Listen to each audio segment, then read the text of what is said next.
Hello, this is Randy. This is a quick addendum to the video I just did about landscaping fabric in the garden.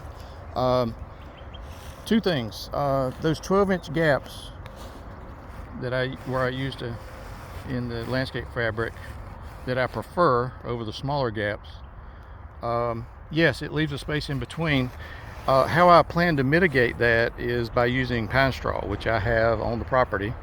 And I'll just put some pine straw in between in the open space and see if that helps. I'd rather use that than wheat straw, simply because you don't know what you're getting when you get wheat straw these days. It may have grazon. They may have used grazon on it, or any other kind of herbicide that could hurt your garden long term. Another point, I didn't mention fencing. This plot I originally had 2x4 grid fencing. Here are the rolls that I used. You can see what I'm talking about. The 2x4 grid here, works pretty good as a barrier. I did not really have much deer pressure this year. And so anyway, that was the first garden that I started with when I started back gardening. And so I just tied into the neighbor's fence there and did a U around the bottom, the side, and the front, and didn't even have a door. I just kind of used the fence and tied it to the existing fence to make my enclosure. But the main point about the fence is, while I'm redoing all of this garden and the rows and spacing and everything, I'm shifting my rows a little bit to allow for mowing. And I have the width of my mower, and I've been measuring a little bit and allowing for turns and that sort of thing. So what I'm hoping to do is this particular garden spot will be mowed inside the fence, but I'm hoping to be able to do that with just a couple of passes and not run into any tight spaces where I have to back up or anything like that. So I've been thinking about this while I'm redoing it all. I'm trying to take all this into consideration. Now, my other plots, like this one here, I used, when I started this, I think was the second year I did it, after more YouTube videos, of course, I decided on the fishing line fence.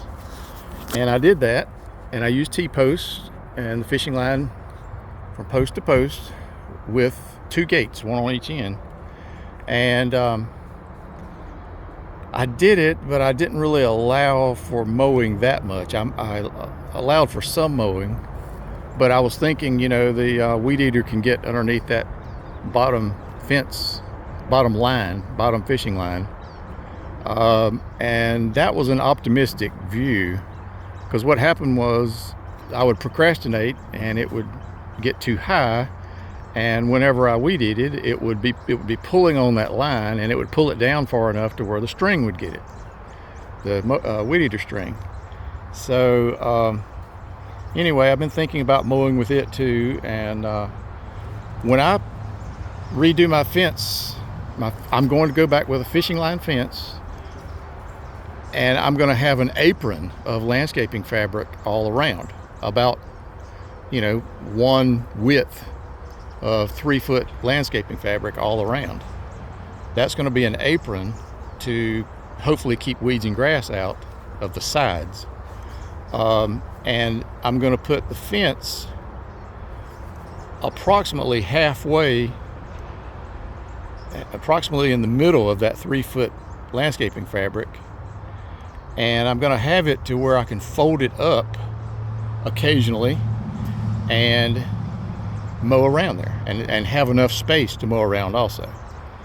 So I'm not going to fix that to the ground with anything other than maybe some bricks or some pieces of wood or extra T-posts or whatever. So that'll be a temporary thing on the edges. All the landscape fabric for the rows and everything is of course going to be stapled down. But anyway, I'm trying to get smart about this to where I can just, you know, mow it with a riding mower on most of it and push mower on the rest, and with just touching up with weed eater here and there. Otherwise, it makes it either all weed eater work or all mower work, and you leave some. So anyway, trying to get smart about it.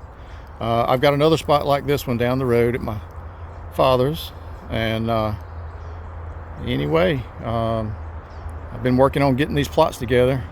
I know everybody says don't till, but there are times when you have to till, like when you're redoing, when you're reshaping. Right now we're just waiting on the rain to hopefully get this solidified before I start laying out the fabric on the rows and stapling them to the ground. Hope y'all have a good day.